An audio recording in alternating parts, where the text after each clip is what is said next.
Olá, boa tarde! Sejam todas e todos muito bem-vindos a mais uma roda de conversa.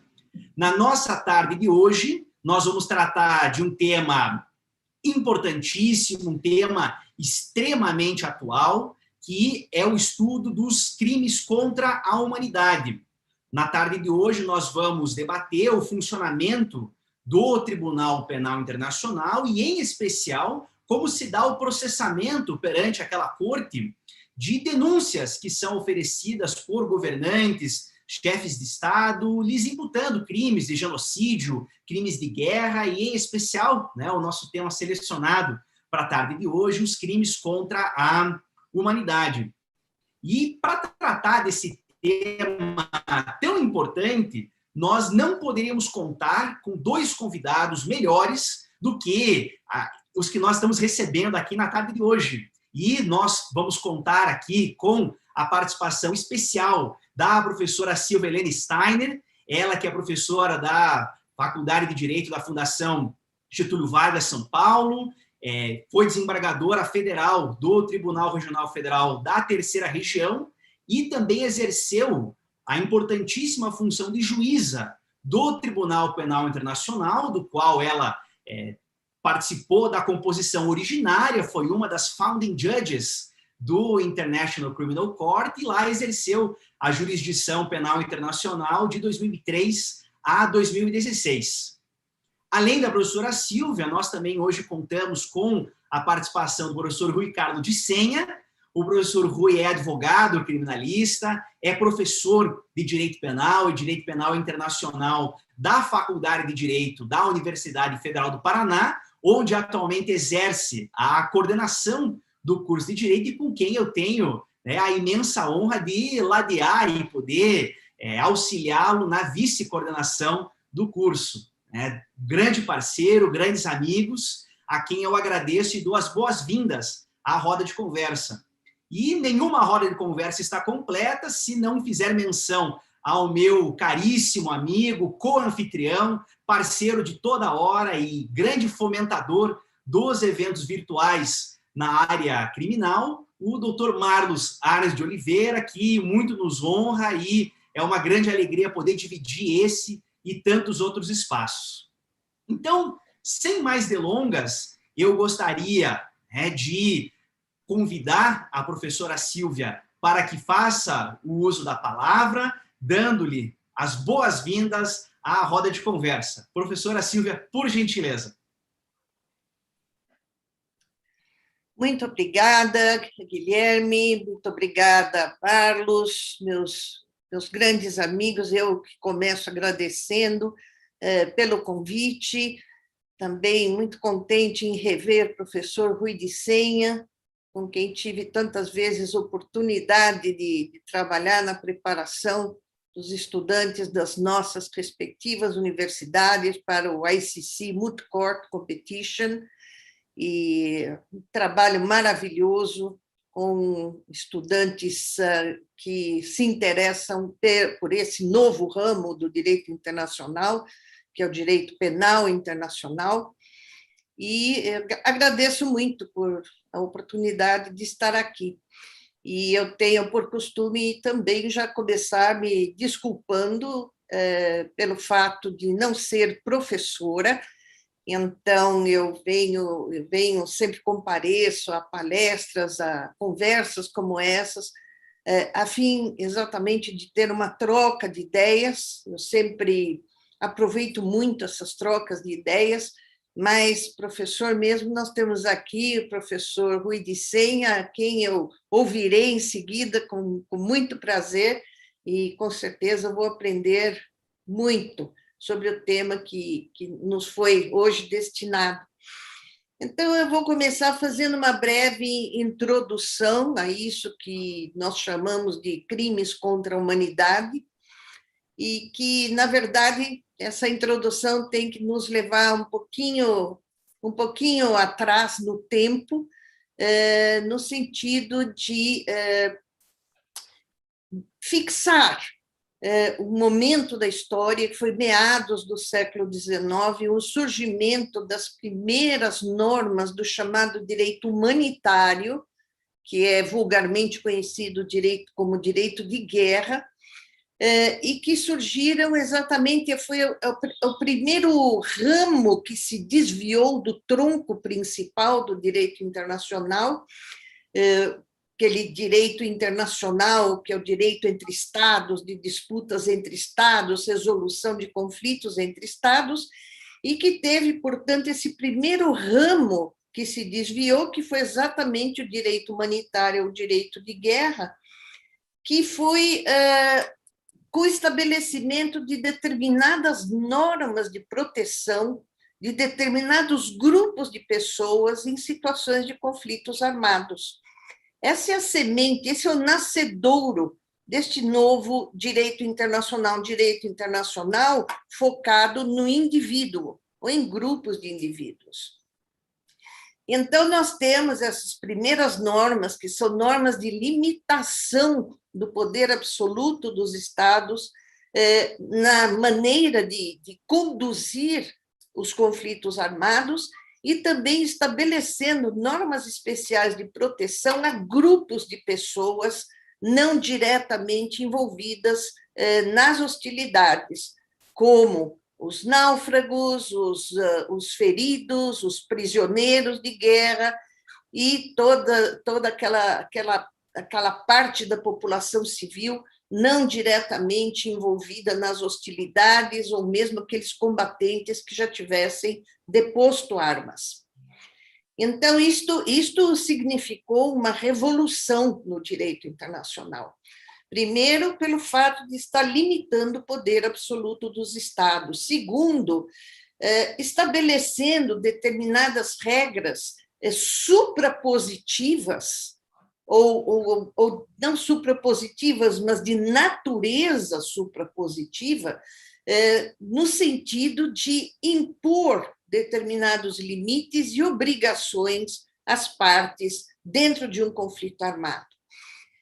E dentro desta história, e as primeiras convenções da Haia, as primeiras convenções de Genebra, eu gosto sempre de me referir à chamada cláusula Martens, que foi estabelecida na Convenção de 1899, mas depois reiterada no preâmbulo da principal convenção que condensou essas novas normas de direito internacional, que foi a Convenção da Haia de 1907, é a chamada cláusula Martens. Essa cláusula, ela tem os seus efeitos, permanecem até hoje, no tempo e no espaço, porque é uma cláusula que diz, e aqui eu não vou, vamos dizer, não vou citar literalmente, mas é a cláusula que estabelece que, mesmo em situações onde não haja regras, onde não haja normas conhecidas, as partes beligerantes, portanto, as partes que estão em conflito, elas são obrigadas a seguir os usos estabelecidos entre nações civilizadas, as leis de humanidade e as exigências da consciência pública. Portanto, vejam a importância de uma norma de direito internacional, até então não escrita, mas vem no preâmbulo da Convenção de 1907, que impõe aos Estados e às partes beligerantes a obrigação de respeitar os usos estabelecidos entre nações civilizadas, as leis de humanidade e as exigências da consciência pública. E é essa expressão contida na cláusula Martens, que fala das leis de humanidade, é que leva à ideia de que as previsões previstas no direito de guerra, no direito humanitário, por serem normas de proteção, elas deveriam se estender a todas as pessoas, mesmo em tempo de paz. Então, é assim que surge, ainda do correr da Segunda Guerra Mundial, mais precisamente em 1943, se cria uma comissão sobre crimes de guerra da Sociedade das Nações, é de 1943, em que, pela primeira vez, apesar de ser uma comissão determinada a fazer uma compilação sobre crimes de guerra, estabelece que certos atos consistiam em crimes contra a humanidade, mesmo durante a guerra. Não crimes de guerra propriamente ditos, porque não envolveria somente as partes em conflito, mas crimes contra a humanidade praticados contra as populações civis em tempos de conflitos armados.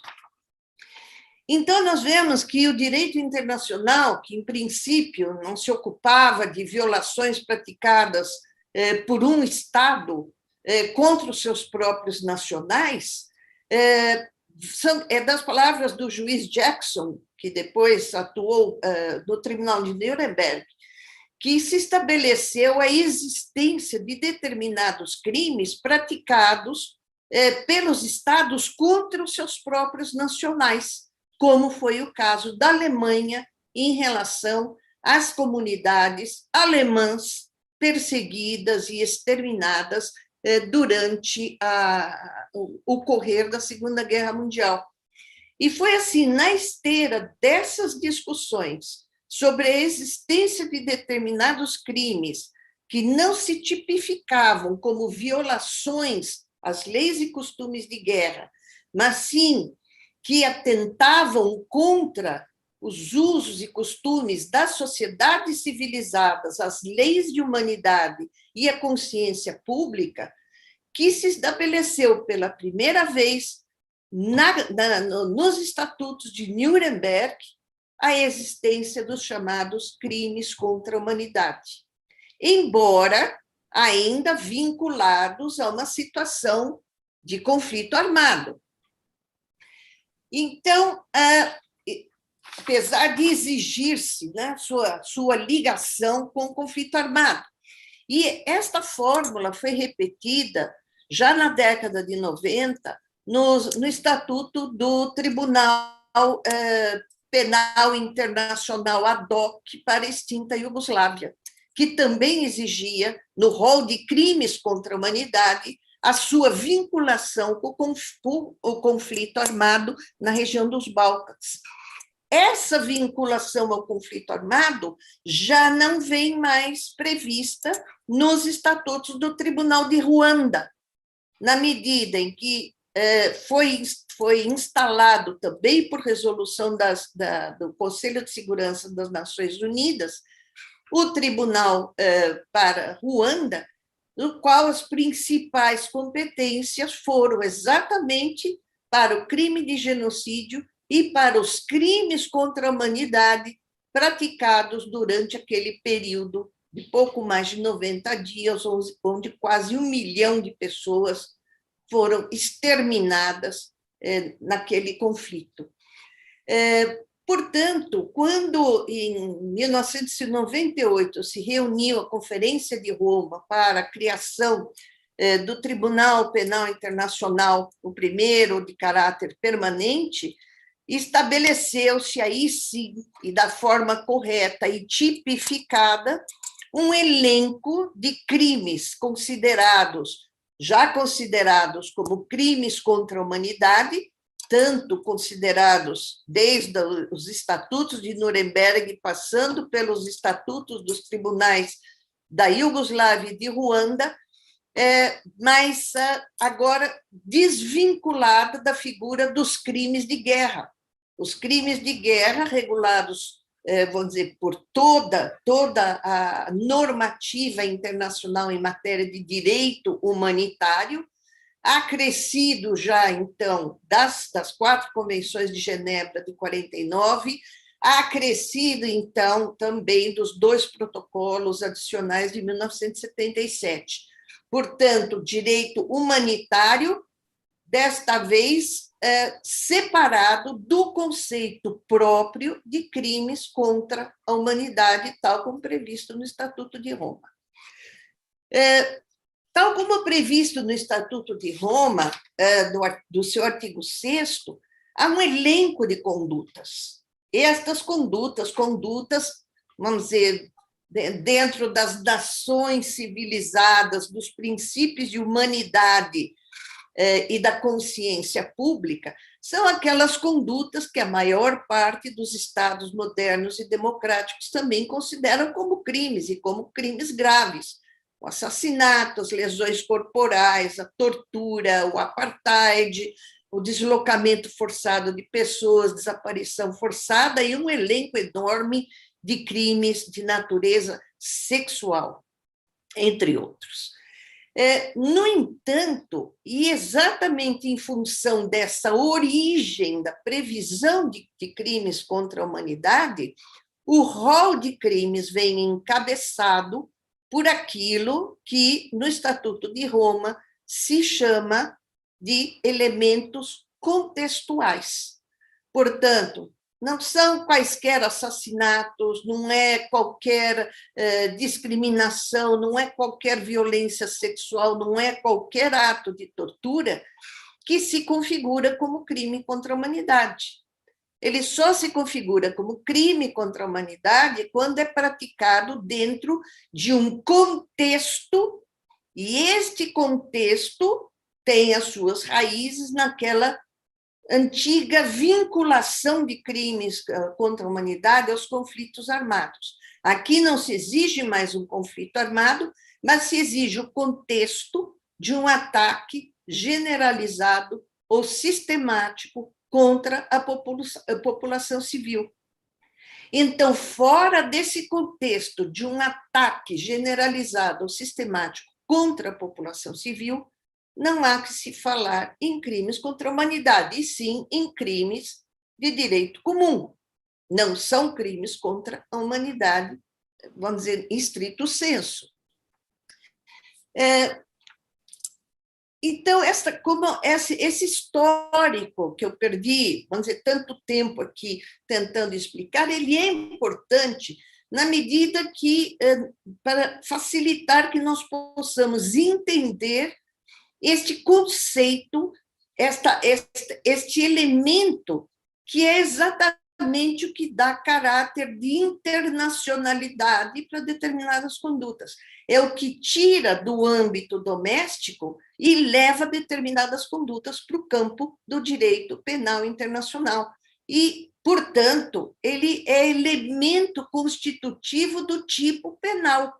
O contexto é elemento constitutivo do tipo penal de cada um dos crimes contra a humanidade.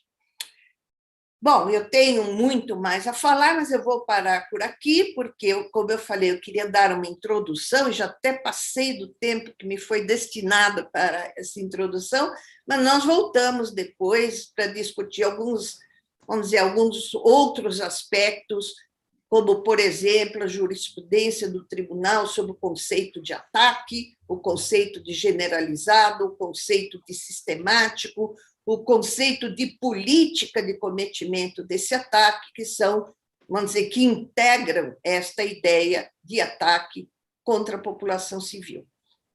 Guilherme, doutora Silvia, desculpe. Diga. Não, a senhora ia concluir? Não, eu ia passar para o Guilherme, mas passo para você, Marlos. Muito bem. Nós ficamos muito felizes com a sua explanação tão importante para todos nós deste histórico dos crimes contra a humanidade até a criação do tribunal. E nós não podemos deixar de fazer uma referência muito especial à sua eleição em 2003, quando, com 43 candidatos, se não me engano, nós tínhamos 18 vagas.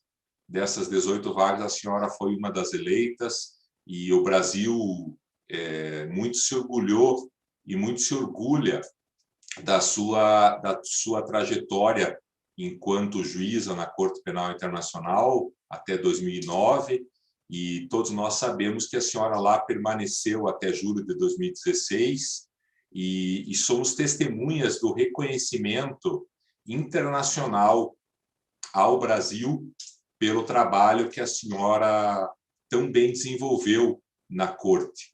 E eu gostaria de deixar esse registro histórico nesse momento que nós estamos lhe recebendo para esse bate-papo aqui na nossa roda de conversa, mas que é importante para quem está nos ouvindo agora e que nos ouvirá depois no canal do YouTube do Guilherme Lucchesi e também no canal do YouTube Arnes de Oliveira e Andreasa, e fica aqui o convite para que façam as suas inscrições e acompanhem os conteúdos, mas para quem está nos assistindo agora e posteriormente nesse webinar, nessa roda de conversa, desse destacado papel da doutora Silvia Steiner na Corte Penal Internacional.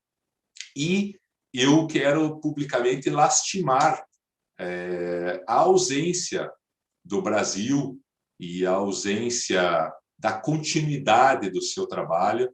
Eu que sou testemunha todos nós somos testemunhas do seu esforço, hercúleo e da vontade do próprio tribunal, por assim dizer, de que houvesse continuidade ao seu trabalho e que, infelizmente, por conta das políticas ou da ausência de política do atual governo, nós acabamos perdendo esse espaço que eu espero seja logo retomado e reconquistado e o Brasil volte a brilhar como brilhava na Corte Penal Internacional na sua pessoa. Então, receba aqui o nosso agradecimento e a nossa homenagem.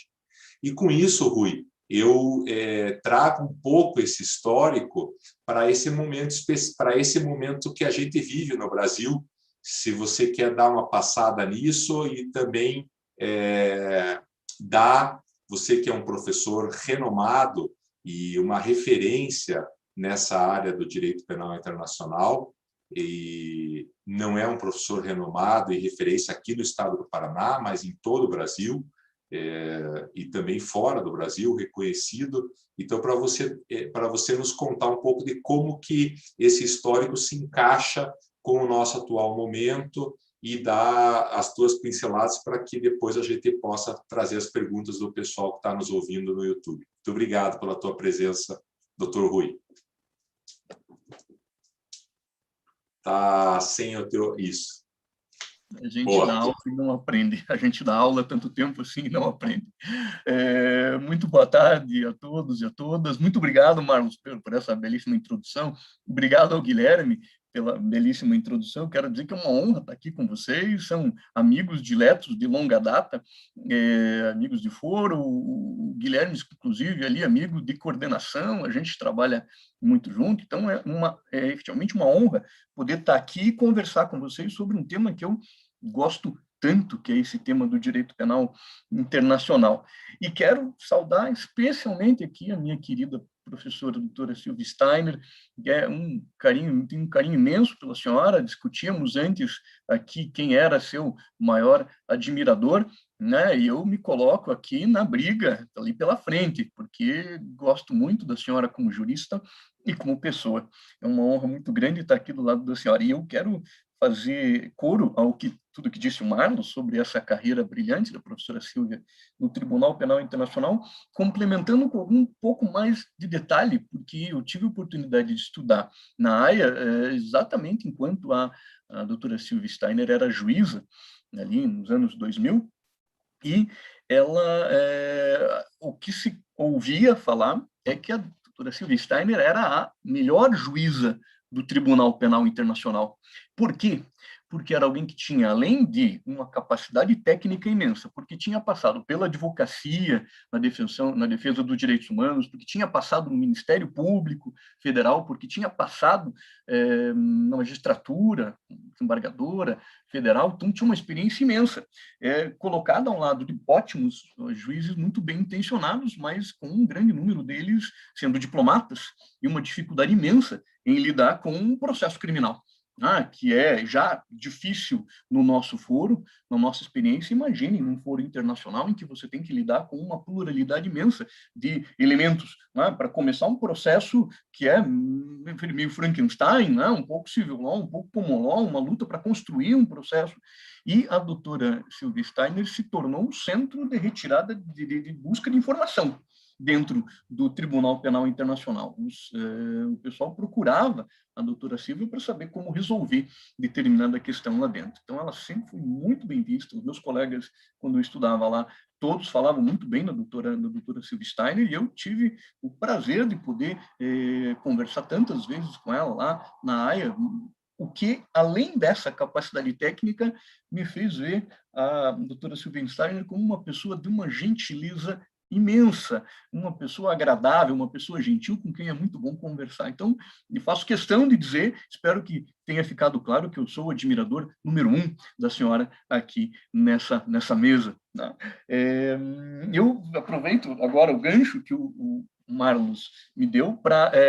não tenho o que complementar na construção feita pela doutora Silvia Steiner sobre esse processo dos crimes contra a humanidade, mas eu acho que a gente pode, justamente por conta do que o Marlos me perguntou, fazer uma vinculação importante para a gente entender esse papel dos crimes contra a humanidade hoje, especialmente a importância do Tribunal Penal Internacional na definição precisa, na sintonia fina do que é o crime contra a humanidade, porque esse conceito é um conceito, claro, que historicamente os internacionalistas puxam a brasa para a sardinha deles, dizendo, olha, isso é um conceito criado lá em 1899, na AIA, 1907, né? Mas eu posso dizer para vocês que os italianos já falavam dos crimes de lesa humanità ali por 1870, 1880, então era um conceito que já se desenvolvia. O que o direito internacional público fez, fundamentalmente, foi levar isso para uma esfera internacional, como a doutora Silvia Steiner bem mencionou, mas a gente sempre padeceu de um problema importante. Legal, o que é exatamente esse crime contra a humanidade? Porque se a gente busca na experiência, por exemplo, de Nuremberg e Tóquio, estão lá, crimes contra a humanidade, homicídio, estupro, violências, mas exatamente quando que esse estupro, que esse homicídio, que essa lesão corporal deve se caracterizar como um crime dessa dimensão, enfim, tão maior. E houve uma dificuldade muito grande para até a gente conseguir essa definição. Tá? Tanto que a gente passou de Nuremberg, Tóquio, até os anos 90, com uma infinidade de tratados internacionais repetindo o conceito de crimes contra a humanidade, se referindo ao conceito de crimes contra a humanidade, mas sem uma precisão do termo, sem dizer exatamente, com todas as letras, quando que determinado homicídio, quando que determinada persecução deve ser, de fato, considerada um crime contra a humanidade. Então, esse debate internacional, enfim, tinha espaços nesse contexto de Guerra Fria, né, dos anos 50 aos anos 90, vai chegar nos anos 90 e, nos anos 90, a gente vai ter efetivamente a oportunidade de definir esse conceito. E o que acontece nos anos 90, no tribunal, no Estatuto dos Tribunais da Iugoslávia e da Ruanda, 93 e 94, pelo Conselho de Segurança?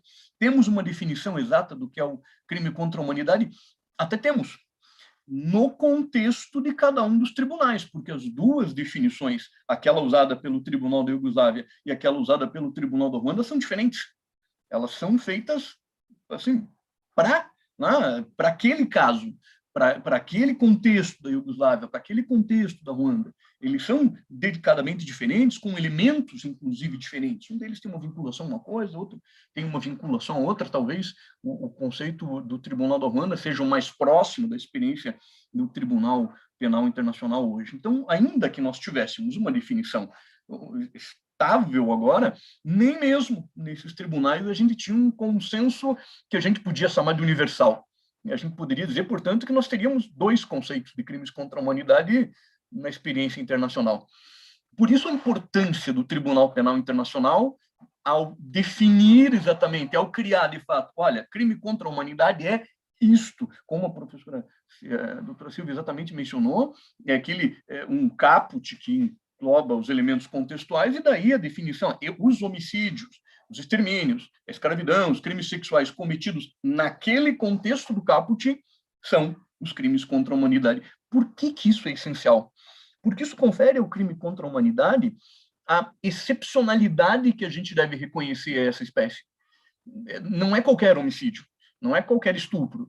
E os estados têm a obrigação de punir os seus homicídios, os estados têm a obrigação de punir os seus estupros, as suas perseguições e tudo mais. Mas nós precisamos de um aporte internacional que é oferecido tanto numa perspectiva de política criminal pelo Tribunal Penal Internacional, pela coletividade internacional, mas também numa perspectiva de normatividade, para dizer exatamente o que isso agora definimos. Isso é importante porque isso limita o conteúdo político de um conceito.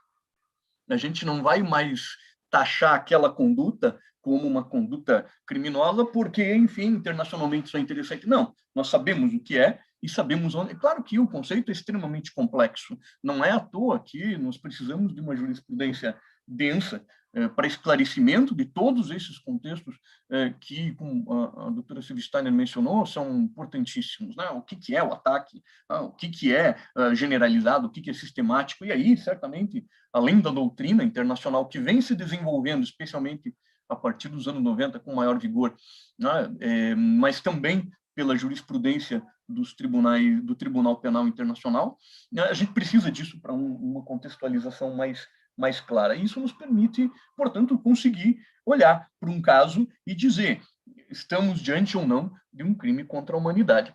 E isso serve para a gente conseguir separar o joio do trigo e daí olhar para a nossa realidade, né, para o nosso contexto político e olhar sem a banalização do conceito, sem usar o conceito como argumento retórico.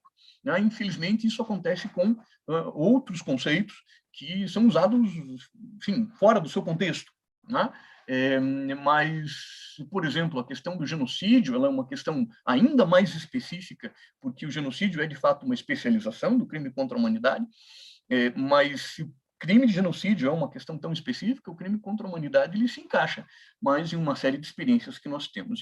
Faz anos que eu venho apontando que nós temos que olhar para a nossa experiência nacional, porque nós encontramos traços aqui de condutas que são claramente passíveis de serem levadas ao conceito de crime contra a humanidade, o que não quer dizer que talvez seja necessário que isso seja tratado pelas instâncias internacionais por um Tribunal Penal Internacional. Eu tenho uma resistência muito grande a isso, porque nós temos uma obrigação assumida por tratado, e antes disso, no nosso texto constitucional, de fazer justiça contra esses graves crimes que são cometidos internamente e que, às vezes, gozam de um aporte, de um apoio político importante. Né? O contexto hoje é essencial. O que a gente precisa é pensar, de fato, que nós temos que também fazer o dever de casa. Nós temos que fazer o dever de casa em homenagem, inclusive, à complementaridade do próprio Tribunal Penal Internacional.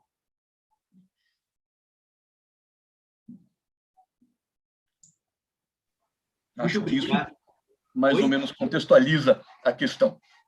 Sim, e muito obrigado, Rui, e também a todos que estão nos acompanhando.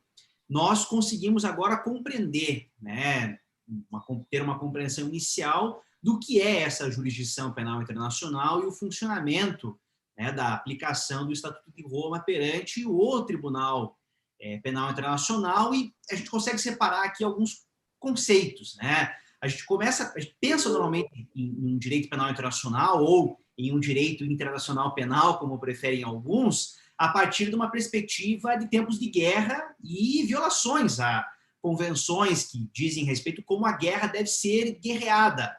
E a gente amplia isso, né, para tempos de paz, pensando em genocídio, que é a palavra que está muito presente no imaginário popular, é uma palavra que é invocada reiteradamente para se referir à prática de atos perversos por parte de governantes, mas talvez especificamente nós possamos pensar, né, como não é dirigido a uma etnia, a um grupo, podemos começar a pensar nos crimes contra a humanidade, como sendo, né, o locus principal da nossa discussão, algo que tanto a Silvia quanto o Rui já colocaram aqui para nós, que depende de alguns conceitos, né, como o ataque generalizado, sistemático, a partir de algumas tipologias que estão previstas lá no artigo 7º do Estatuto de Roma, mas que tem uma previsão geral que fala, né, outros atos desumanos. Na jurisprudência das cortes internacionais, e a professora Silvia mencionou que a divergência entre as cortes, mais especificamente no Tribunal Penal Internacional, como que se entende a construção e que tipo de atos desumanos dirigidos contra a população civil podem ser caracterizados como crimes contra a humanidade? Tanto o Marlos quanto o Rui nos lembraram da atuação da doutora Silvia perante o Tribunal Penal Internacional e que ela continuou lá até 2016, mesmo após o término do seu mandato, pois era a presidente do julgamento de um caso extremamente importante, Jean-Pierre Bemba Gombo, que envolvia, além de crimes de guerra, também crimes contra a humanidade. Se a professora Silvia puder nos contar um pouco a respeito dessa sua experiência para compreendermos do que nós estamos falando propriamente. Muito obrigada, Guilherme, e muito obrigada, professor Rui. Como eu disse no começo, sempre aprendo muito quando ouço o professor Rui. Bom, como, Guilherme, você falou, o Estatuto, ele fixa os parâmetros desses conceitos no artigo 7º de crimes contra a humanidade, de ataque generalizado ou sistemático contra a população civil. Depois nós temos um documento que é anexo ao Estatuto de Roma, que se chama Elementos dos Crimes, e é nos elementos dos crimes que nós vamos ter, vamos dizer, uma espécie, não digo uma descrição, mas é um entendimento mais cuidadoso sobre o que seja, o que se entenda por ataque, o que se entenda por política de praticar esse ataque. Então, nós não podemos nunca também nos fixarmos só na letra do Estatuto de Roma, mas nós temos que nos socorrer dos elementos dos crimes. Então, a ideia de ataque, vamos dizer, já está definida na jurisprudência do tribunal, que não necessita ser um ataque armado, ou parte de um ataque armado. Mas a palavra ataque traz em si mesma um elemento de violência, é um ato de violência contra a população civil. Violência que não tem que ser necessariamente física. Nós tivemos, por exemplo, nos 2 mandados de prisão expedidos contra o então presidente do Sudão, al-Bashir, uma das acusações de crime contra a humanidade era exatamente a rotina de membros do exército ou das milícias que lutavam junto, ao lado do exército, de envenenarem os poços de água das comunidades, fazendo com isso com que as comunidades tivessem que deixar aqueles lugares. Então, vamos dizer, este é um ato típico de crime contra a humanidade, é o deslocamento forçado de uma população dentro de um contexto de um ataque, que é generalizado no sentido, vamos dizer, ou quantitativo, ou no sentido temporal, quer dizer, quanto um número grande de pessoas, e sistemático na medida que é repetido, que é organizado, e que ele tem não é um ataque feito aleatoriamente por um grupo que vai lá, ataca uma comunidade e vem embora. Não, está dentro de um contexto de uma sistematicidade desse ataque e com um determinado objetivo. Há uma política, essa é a palavra utilizada pelos elementos dos crimes, há uma política de cometimento desses ataques, de forma generalizada ou sistemática. Então, vamos dizer, pelo exemplo que eu dei, a gente vê qual é o vamos dizer, a questão da violência, da compreensão de violência contra uma população civil, mas que não precisa necessariamente ser a violência armada ou mesmo a violência física, mas são atos reiterados que têm um propósito de causar o resultado danoso na população civil. Então, se exige que, para cada uma das condutas descritas no artigo 7º, um nexo, uma relação funcional com o contexto. Se não houver esse nexo, essa relação funcional com o contexto, nós estaremos diante de um crime de direito interno. Essa ideia de uma política, de uma campanha, de um plano de causar aquele resultado criminoso na população civil é a essência do chamado crime contra a humanidade. No caso Bemba, bom, vamos dizer, eu tive a oportunidade de atuar em todos os primeiros casos do Tribunal Penal Internacional, como na fase preliminar, como single judge, que, vamos dizer, nós traduziríamos mais ou menos como juiz relator. E em todos eles nós distinguimos, exceto no caso Lubanga, mas em todos os demais nós distinguimos a prática de crimes de guerra, que são aqueles típicos, decorrentes ou praticados no contexto, olha aí, elemento contextual até para crime de guerra, no contexto do conflito armado, e uma série de outras condutas que significaram um ataque contra a população civil como crime contra a humanidade, como, por exemplo, os atos de violência sexual, os atos de furto dos bens daquela população civil, ou de expulsão da população civil das comunidades que elas ocupavam, as detenções arbitrárias, então, que não seriam atos típicos de crimes de guerra, mas crimes contra a humanidade, ainda que praticados em momentos de guerra. E não foi diferente no caso Lubanga, em que no caso Bemba, perdão, em que as mesmas condutas de assassinato e de violência sexual, e que a violência sexual era a principal acusação no caso Bemba, tipificados ao mesmo tempo, a mesma conduta, como crime contra a humanidade e como crime de guerra, dependendo do contexto em que aquelas determinadas condutas foram praticadas. Então, esse é um aspecto muito interessante dos crimes contra a humanidade, no sentido de que eles não excluem também a prática de crimes de guerra e também não excluiriam a prática de crimes de genocídio, como foi o caso de Ruanda, em que o principal chefe de acusação era o crime de genocídio, mas houve, ao mesmo tempo, a prática de inúmeros e reiterados crimes contra a humanidade. Então, nesse ponto, eu concordo com o que falou o professor Rui, que nós temos, vamos dizer, que nos colocar, nós temos que escolher qual é o nosso discurso. Quando nós estamos proferindo um discurso jurídico, ou entre juristas, ou discutindo matéria jurídica, nós temos que nos ater aos conceitos jurídicos. Nós não podemos, principalmente em matéria penal, nós não podemos fazer analogias. Analogia é proibida em direito penal.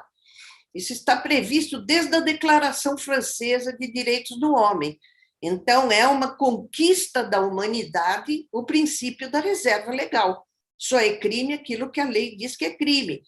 E o direito penal não admite analogia. Então, não é porque essa conduta, uma determinada conduta, tem resultados desastrosos no meio da população civil, que, por analogia, nós vamos dizer, então é um crime contra a humanidade. Agora, se nós não estivermos no momento de proferir o discurso jurídico, se nós estivermos, vamos dizer, em ativismo, eu fui ativista de direitos humanos, aliás, continuo a ser, desde os bancos escolares eu sou ativista. Então, o fato de usar determinados recursos de retórica a lógica é permitido, vamos dizer, a gente, quantas vezes, desde os meus tempos de mocinha, chamava aí um presidente, um governador, é um ladrão, quer dizer, é um bandido, né, um assassino, embora não houvesse nenhuma acusação de que aquele governador ou aquele presidente tivesse roubado a quantia X no dia tal, mediante o uso de arma, e nem que ele tivesse matado fulano de tal. São recursos de retórica, perfeitamente aceitáveis, mas fora do contexto do discurso jurídico. E é isso que eu tenho insistido bastante. Não sei se o professor Rui concorda comigo nesse aspecto, uma opinião, digo, muito pessoal. Essa distinção, doutora Silvia, que a senhora fez, que o doutor Rui mencionou no final da fala dele também, para nós é fundamental entendermos essa distinção. É fundamental, especialmente no momento em que todos declaram, ou boa parte da população brasileira declara abertamente que o presidente Bolsonaro é um genocida, e aí eu puxo para essa questão que faz parte das perguntas que estão sendo colocadas no nosso chat e que devem ser analisadas com esse viés dessa distinção que é fundamental. Antes disso, eu quero dizer a todos que a doutora Silvia tem mencionado muito a situação de Ruanda. Quem não assistiu ainda, vale a pena assistir o filme Hotel Ruanda, que conta não sobre o julgamento, mas sobre o massacre que foi feito da etnia Tutsi, e depois pegar toda a história desse julgamento que a doutora Silvia está mencionando e que é de fundamental importância para a Corte Penal Internacional. E a Kiliana Bezerra coloca aqui no chat, Rui, o seguinte, e aí eu puxo para a pergunta que eu quero colocar para você e para a doutora Silvia. As populações Yanomamis, as populações Yanomami estão sendo contaminadas por mercúrio há décadas em Roraima, por garimpos ilegais, sem nenhuma ação do Estado para coibir. Poderia se encaixar em crime contra a humanidade? Aí o Ivan Zonta, eu agradeço aqui as perguntas de todos, ele traz um caso hipotético, eu vou tirar do campo hipotético, vou trazer para o caso do governo brasileiro, com uma gestão governamental, no mínimo, omissa e oposta aos critérios científicos no que diz respeito ao combate ao Covid. E aí eu menciono a você que o escritório, vocês sabem disso, mas para contextualizar, a Procuradoria do Tribunal Penal Internacional informou a Comissão Arnes e o Coletivo da Advocacia em Direitos Humanos que a Corte está analisando a denúncia feita por duas entidades. É a primeira vez que um presidente brasileiro, nas palavras da mídia, é investigado ou tem denúncias formuladas, aceitas, mas não é bem isso do ponto de vista teórico. Então, eu queria que você explicasse como que se dá esse funcionamento do recebimento dessas denúncias, se o fato de analisarem já está recebido ou não, lembrando a todos que nós temos mais de 60 entidades que assinaram, lideradas pela rede sindical Unisaúde, que assinaram uma das denúncias, e essa denúncia contra o Bolsonaro trata de falhas graves e mortais na condução da pandemia. E temos um outro grupo de denúncias, aí sim da Comissão Arnes e do Coletivo da Advocacia em Direitos Humanos, que trata do ecocídio, que é justamente essa situação de extermínio dos povos indígenas. Eu aqui me permito dizer que esse desgoverno tem acabado com as nossas políticas públicas, com os nossos povos indígenas, com as minorias, e enfim. Mas o objeto, como a doutora Silvia bem disse, a gente tem que ficar no campo jurídico fazendo essa distinção.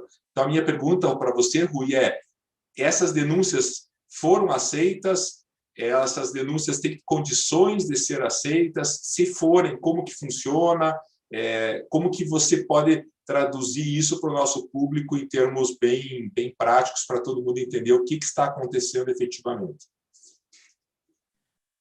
Obrigado, Marlos, pela pergunta, e obrigado pelas perguntas que estão sendo colocadas no chat, que são bem importantes. Antes de responder, eu quero dizer que eu concordo com a doutora Silvia em gênero, número e grau com o que ela colocou aqui para a gente. A gente tem um discurso jurídico, né, e ele tem que ser feito dentro dos elementos jurídicos, dentro da interpretação jurídica adequada, e porque trabalhamos como juristas. E a gente precisa, portanto, nesse contexto, separar bem as duas coisas, jurídico do político. Não que elas sejam separáveis, claro, enfim, na operação da coisa como um todo, mas no plano do discurso, e do discurso feito, um discurso técnico, a gente precisa fazer essa separação para não criar confusão, né, para não criar dúvida, especialmente nesse momento tão delicado. Não que o jurídico seja mais importante do que o político, e aqui eu faço questão de deixar isso claro.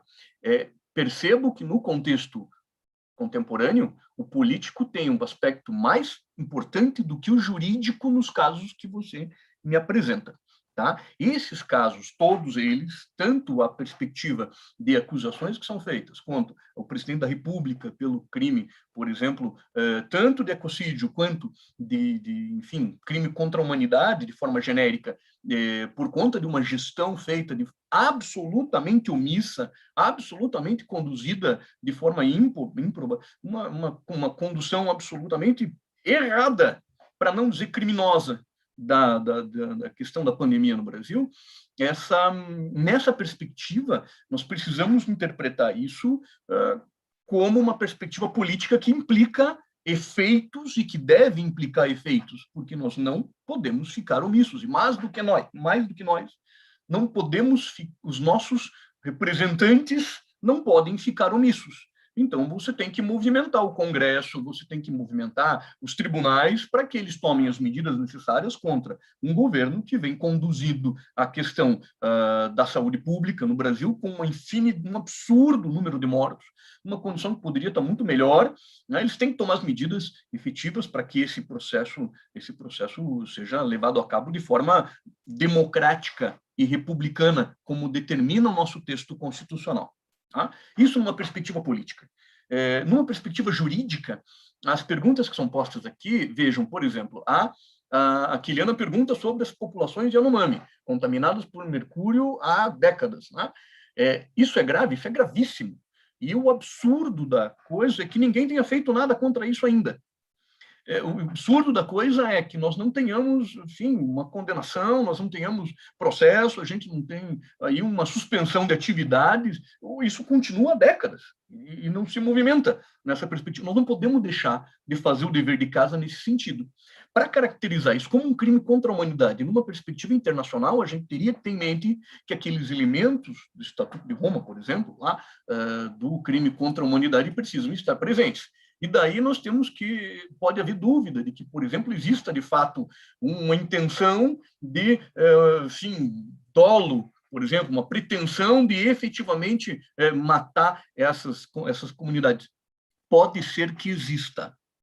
Se existir, e se o meio para matar, para exterminar, seria talvez a perspectiva fundamental, seja o envenenamento por mercúrio, então nós poderíamos estar diante, quem sabe, desse ataque generalizado ou sistemático contra essa população. Daí nós poderíamos ter isso. Eu não sei exatamente em que contexto. Não examinei o caso, não examinei o processo, então não sei dizer se isso tem esse elemento de dolo. Acho que talvez seja difícil. Reconhecer esse elemento de vontade de destruição, mas não excluo que, por exemplo, um grupo específico de garimpeiros, um grupo específico de investidores, ou que o Vale queira, de fato, por exemplo, tirar aquela população indígena de determinado espaço ambiental para poder, então, explorar. E o caminho que esteja fazendo isso seja o caminho do extermínio. Daí estamos diante de uma figura de crime contra a humanidade. Daí seria o caso de levar isso. Eu não sei se nós precisaríamos ir para um TPI, por exemplo, porque não é possível que o nosso Ministério Público Federal não se preocupe, não tome as medidas necessárias para isso, que os nossos juízes não reconheçam, que nossa Polícia Federal não atue nessa perspectiva, e que o nosso Executivo não atue também nessa perspectiva. E aí a gente entra no que, por isso, me parece mais importante, que é justamente a perspectiva política. Né? O mesmo caso acontece nessa dimensão dos crimes contra a humanidade, reconhecidos, por exemplo, no caso da gestão da pandemia. Precisamos tomar as medidas necessárias para responsabilizar. Não é possível que a gente fique se preocupando só em responsabilizar, por exemplo, o traficante, né, da esquina, e não nos preocupemos com um bando de policiais que sobe o morro e mata 28 pessoas numa operação. 28 pessoas. E daí a gente ouve o Ministério Público falando, não, a gente vai implementar uma investigação. Agora, uma semana depois, com os cadáveres já retirados, sem você, com todo mundo atemorizado, desculpe, não é o modus operandi do Ministério Público que eu conheço quando eu trabalho com o pessoal, tráfico de drogas, crimes econômicos ou o que o vale. Então, é essa a perspectiva política. É absolutamente fundamental que essa perspectiva política seja desenvolvida para botar pressão nesses órgãos de controle para que eles atuem de forma eficiente. A questão do ecocídio é um pouco mais delicada, porque ela entra num espaço que é justamente aquilo que a doutora Silvia mencionou, dos outros atos desumanos, né? Teria que encaixar ali de uma forma mais específica e a gente não tem exatamente preciso o que são esses outros atos desumanos. É uma figura aberta, inclusive já era assim na jurisprudência do Tribunal da Iugoslávia, propositadamente aberta, para que a gente pudesse alcançar outras figuras. Mas a gente não tem uma definição exata, então eu acho que até existe uma certa cautela. E, finalmente, para explicar, né, o que está acontecendo com todos esses procedimentos levados ao TPI, o primeiro grande movimento é fazer uma informação à Procuradoria do TPI para que a Procuradoria verifique se os elementos mínimos, competência material, competência territorial e pessoal, né, competência temporal do TPI estão ali verificáveis, e os demais elementos inerentes a um tipo, inclusive uma certa gravidade, um limite de gravidade mínimo que é fundamental para que a gente possa impulsionar, então, o TPI sobre o caso. E essa investigação é exatamente o que está sendo feito. Então, a gente fala em denúncia, tecnicamente, no Brasil, como o início de um processo criminal. Não é isso que caracteriza essa denúncia no tribunal, muito mais próximo de uma notícia do crime.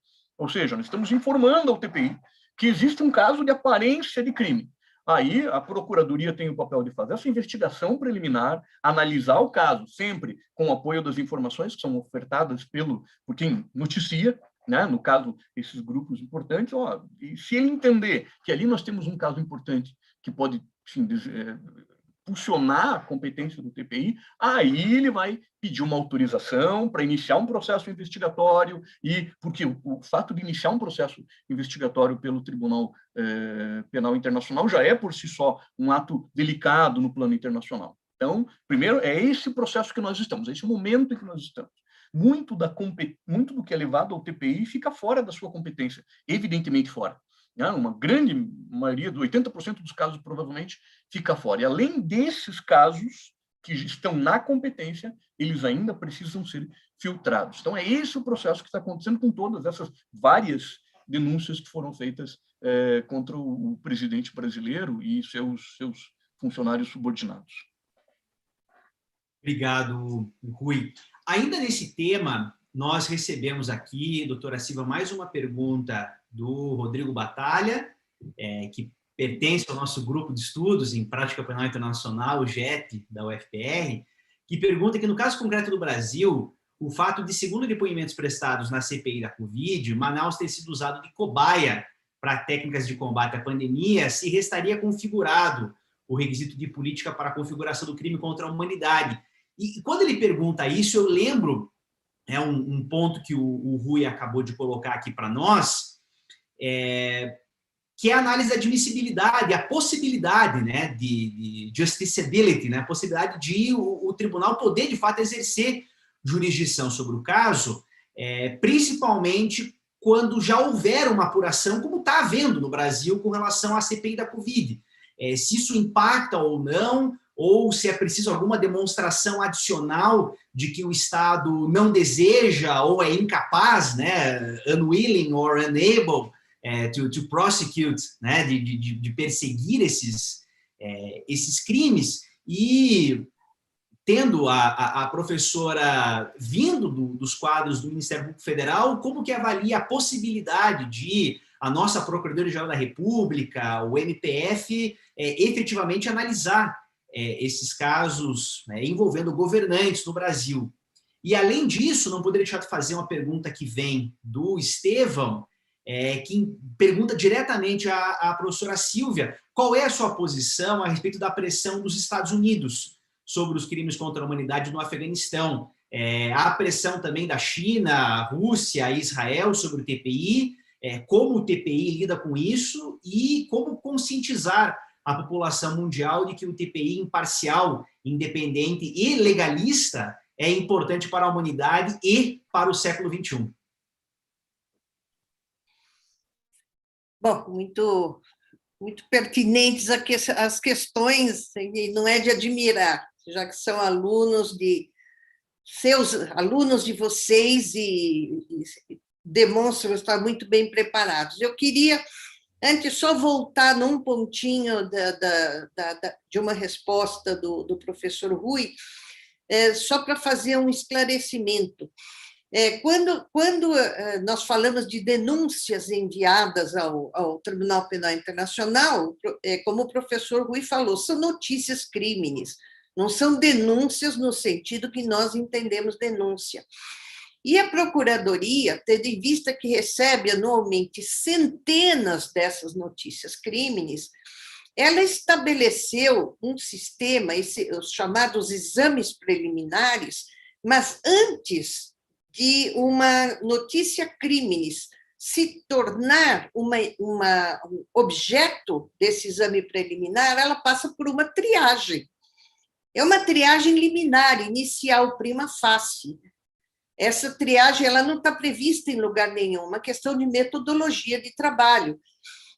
A Procuradoria publica todos os anos, no começo de dezembro, o seu relatório de exames preliminares.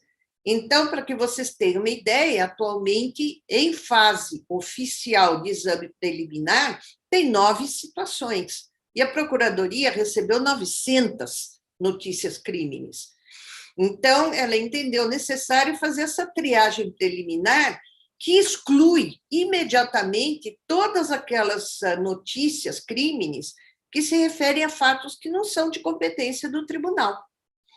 E é dentro desta triagem que todas as denúncias ou notícias crimes que foram enviadas até o ano passado para o tribunal foram rejeitadas liminarmente. A única que está em andamento é a da Comissão Arns e do Coletivo da Advocacia em Direitos Humanos, e que trata especificamente da questão das populações indígenas.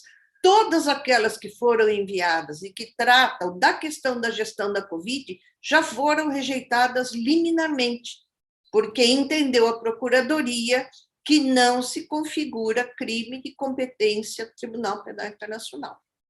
Pode, quando muito, vamos dizer, ser razão de envio de uma, não digo notícia crimes, mas de um caso à Corte Interamericana de Direitos Humanos, mas não de crimes contra a humanidade.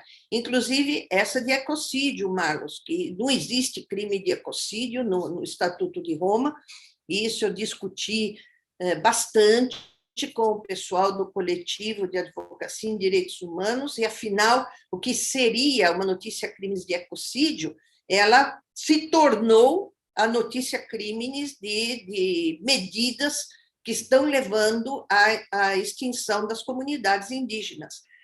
E aqui, nesse sentido, como esta, sim, ainda não foi rejeitada, ela não se transformou em exame preliminar oficialmente, ela ainda está na fase de triagem.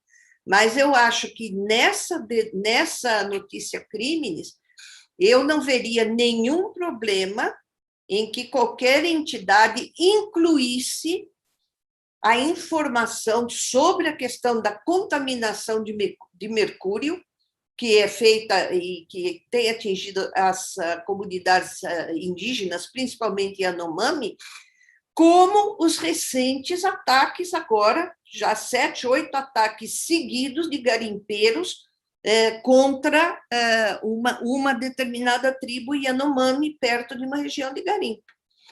Estes são atos, sim, que colocam em risco a sobrevivência das comunidades indígenas e podem, portanto, em tese, configurar o crime de extermínio ou até genocídio, se é feito com a tolerância das autoridades governamentais. Quer dizer, eu me baseio em notícias que eu leio ou que eu vejo na televisão e que às vezes não são 100% corretas. Mas ontem a informação que teve que o Exército ainda não havia enviado seus homens para combater esses ataques, porque estava esperando melhores condições do tempo, melhores condições meteorológicas, enquanto os garimpeiros passam de barco no rio para cima e para baixo, metralhando a população ribeirinha.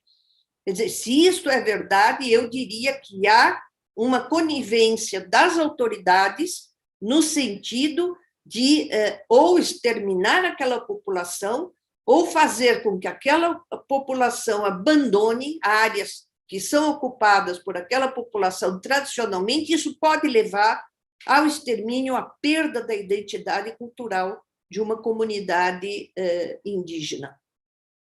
Então, eu acho que esta notícia crimes levada ao Tribunal Penal Internacional tem alguma chance de progredir. Eu digo alguma por quê? Porque, lamentavelmente, nós temos casos de crimes contra a humanidade ocorrendo nos mais diversos locais do mundo, inclusive um número de vítimas excepcional.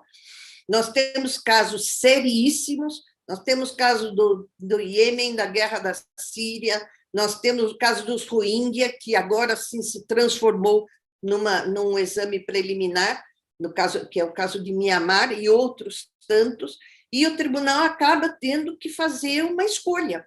É uma escolha triste, mas ele é obrigado a fazer uma escolha porque ele não dá conta de dar andamento a todos os casos de violência contra a população civil que ocorrem simultaneamente no mundo como o nosso. Então, estão agora em fase de exame preliminar oficialmente a situação da Ucrânia, a situação da Geórgia, duas notícias crimes que foram enviadas em relação à Venezuela, também a Colômbia, nós temos Afeganistão, nós temos Iraque, nós temos ainda 2 ou 3 situações na África, e então nós vemos que o tribunal também, por enquanto, pelo menos, não tem condições de se ocupar de todos esses casos, independentemente da gravidade. O que eu espero do Ministério Público? Bom, eu pertenci 13 anos ao Ministério Público, e o Ministério Público sempre se destacou, por exemplo, pela defesa das comunidades indígenas. Então, eu tenho muita fé que continue assim, que o Ministério Público esteja tomando as atitudes, as medidas necessárias na proteção das comunidades indígenas. O que nós temos vamos dizer, do ponto de vista aí, professor Rui, não tem como negar, é uma questão política. Nós temos um procurador-geral da República que não demonstrou até agora nenhum interesse em promover, e ele tem a titularidade da ação penal. Quer dizer, o que é preciso para mudar isso? É preciso mudar a Constituição. Não pode tanto poder assim ficar concentrado nas mãos de uma pessoa que não vamos usar a palavra em inglês, accountable, a ninguém. Ele faz o que quer e não faz o que não quer e não tem que responder perante ninguém. Isto não existe em nenhum sistema democrático do mundo. Então, esta construção da escolha do procurador-geral ser uma escolha pessoal do presidente da República, e ainda por cima, que esse procurador-geral tenha a titularidade exclusiva da ação penal contra o presidente da República e ministro de Estados, isso não existe em nenhum país democrático do mundo. Agora, essa é a lei posta. Então, o que nós temos é que começar a lutar por uma tentativa de como nós conseguimos alterar a questão da demissão sumária, porque antes da Constituição de 88, o procurador-geral não só era escolhido pelo presidente, mas podia ser demitido sumariamente pelo presidente. Agora não. Agora ele tem mandato. Mas, vamos dizer, permanece uma forma bastante pouco democrática e pouco transparente de escolha e vamos dizer, o fato dele ser absolutamente unaccountable traz muitos problemas. Em relação à pergunta do Estevão, de pressão dos Estados Unidos sobre a questão dos crimes no Afeganistão, sim, o presidente anterior tomou algumas medidas, não existe uma pressão sobre o tribunal. O tribunal ele está surdo, cego, surdo e mudo para pressões. Mas é certo que o presidente Trump havia tomado medidas de sanções contra funcionários do tribunal, começando a procuradora, impedindo a entrada dela nos Estados Unidos e congelando bens de altos funcionários do tribunal que têm bens nos Estados Unidos, mas essas medidas foram todas revogadas agora pelo presidente Biden. Então, até essas sanções foram retiradas.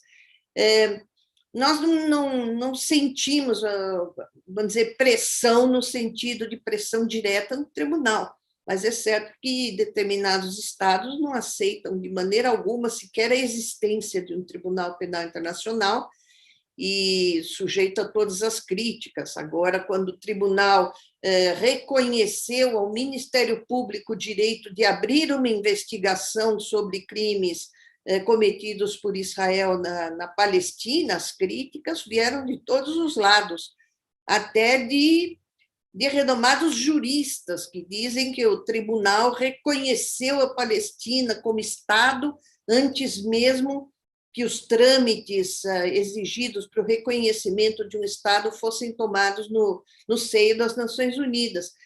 Mas para aqueles que se interessem, eu sugiro realmente a leitura da decisão de autorização de abertura de investigação na Palestina, que é uma aula de direito internacional moderno, inclusive não entra muito na esfera penal, mas em relação ao reconhecimento da possibilidade de a Palestina pleitear ao tribunal como um Estado a abertura da investigação. É uma decisão fantástica. Da mesma forma que recentemente saiu uma decisão dessa vez da Câmara de Apelações, no caso de uma apelação interposta pelo Reino da Jordânia contra uma decisão do tribunal que reconheceu que a Jordânia havia praticado um ilícito internacional quando não prendeu e entregou o então presidente al-Bashir.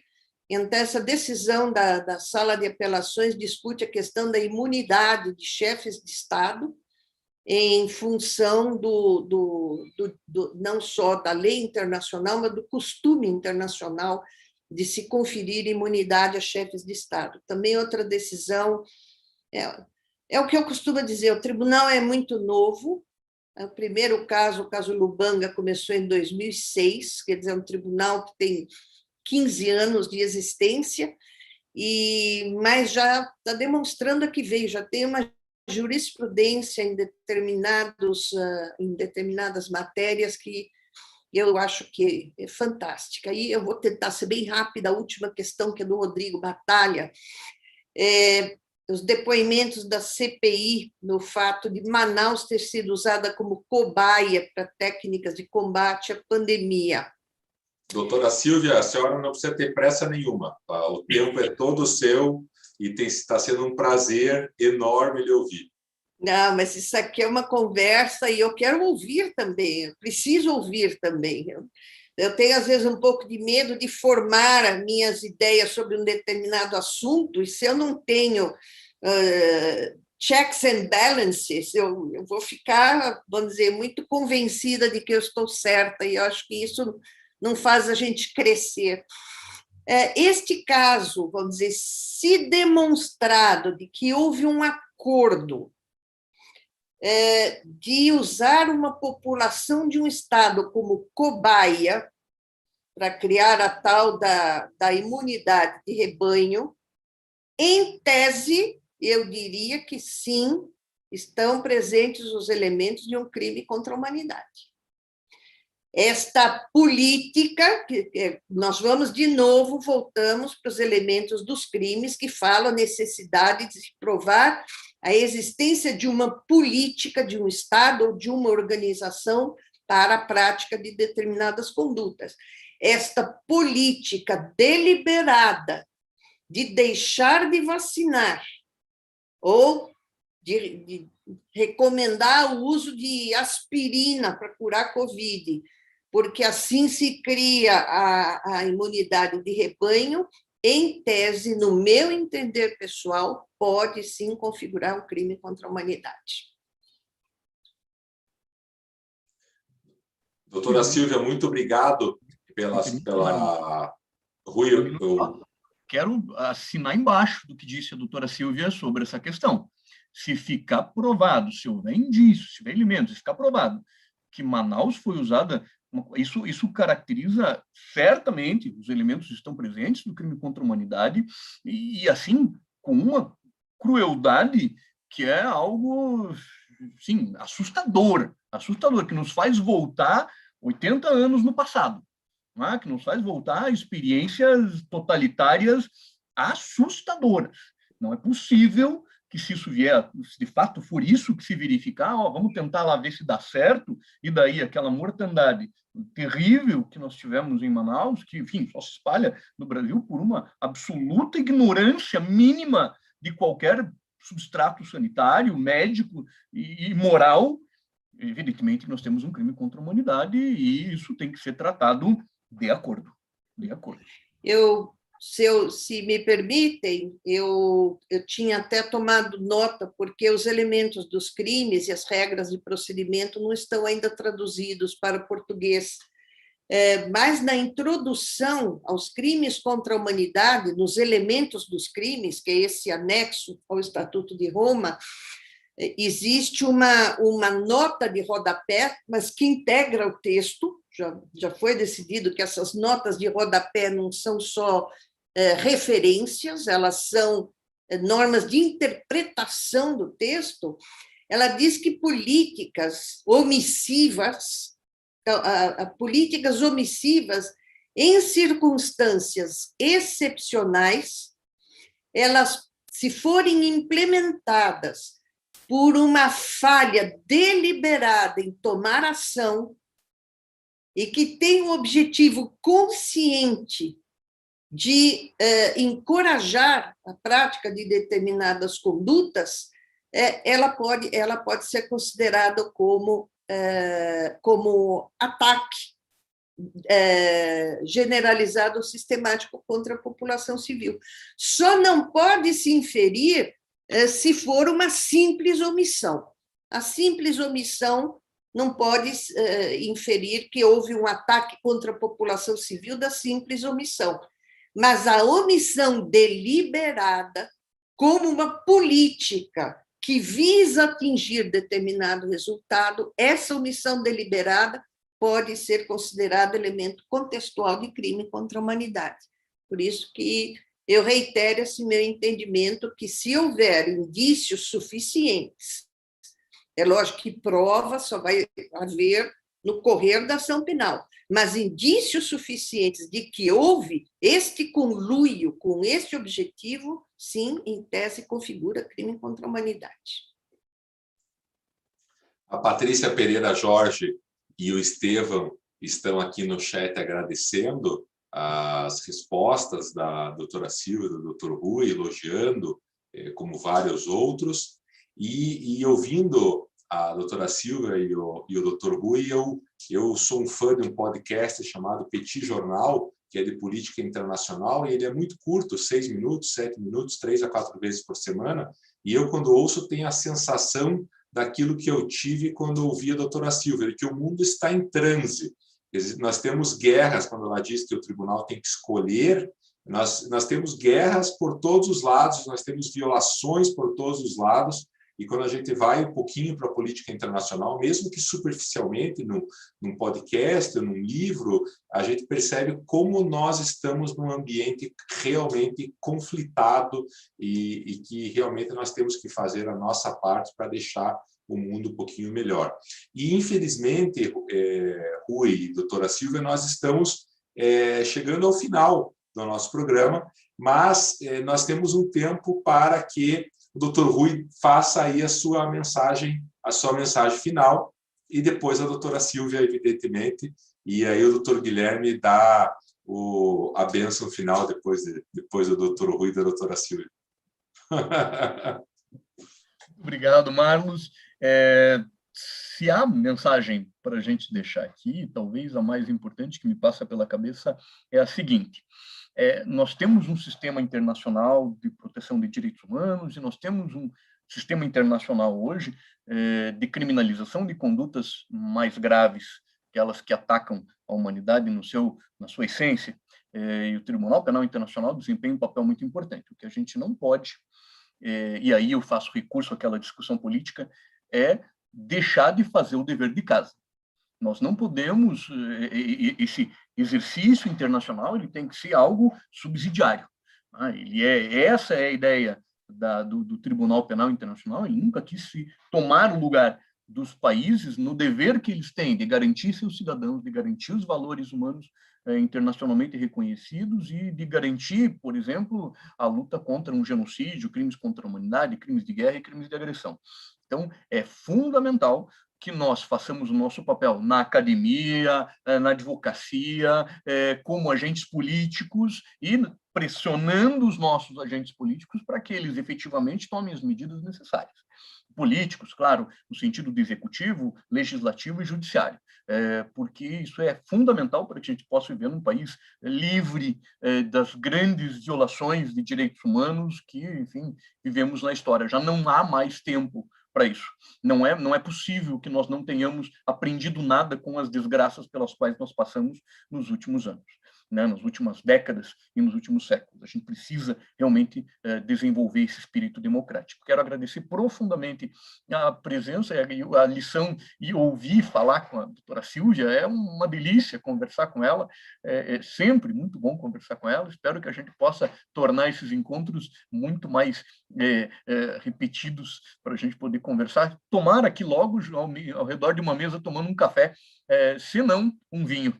Espero que possamos fazê-lo tão logo quanto possível. E quero agradecer especialmente o Guilherme e o Marlos pelo belíssimo convite, pela oportunidade e, enfim, pelo trabalho maravilhoso que vocês estão fazendo com essas lives de poder distribuir conhecimento. Muito, muito, muito obrigado. Nós que agradecemos, Rui. Professora Silvia.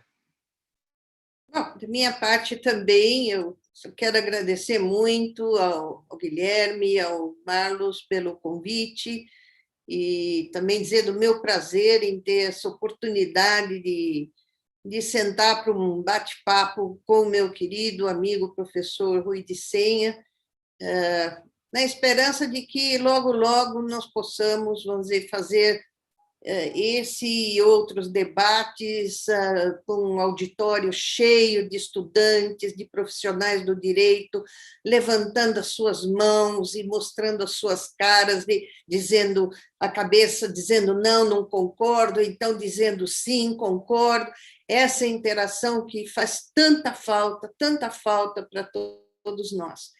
E, para mim, é sempre uma satisfação muito grande ter a oportunidade de falar sobre o Tribunal Penal Internacional, sobre o meu otimismo a respeito desse tribunal e com todas as falhas que ainda possa ter, e dizer que sim, que eu acredito que é importante, aqui eu estou falando com o Estevão, é importante um TPI imparcial, independente e legalista para a humanidade do século XXI.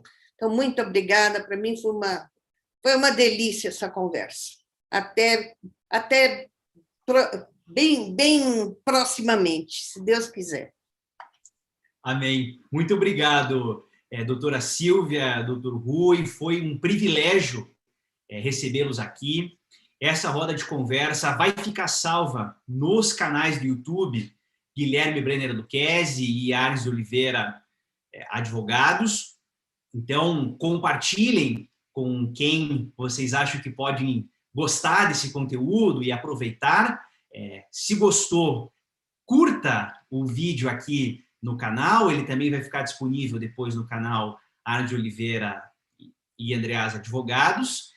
E gostaria de agradecer a presença de todos e de todas aqui, lembrando que em 15 dias, vamos poder seguir tendo o privilégio de participar de grandes debates com grandes nomes contemporâneos, como são a doutora Silvia Steiner, como é, né, o doutor Rui de Senha, aqui na Roda de Conversa. Em 2 semanas voltamos no canal Arnes de Oliveira e Andreasa Advogados. Então sigam o canal para não perder a notificação na hora que formos começar. Silvia, Rui, Marlos, muitíssimo obrigado. Uma alegria recebê-los aqui e espero reencontrá-los todos em breve. Um grande abraço e uma boa noite, um excelente fim de semana a vocês. Tchau, tchau.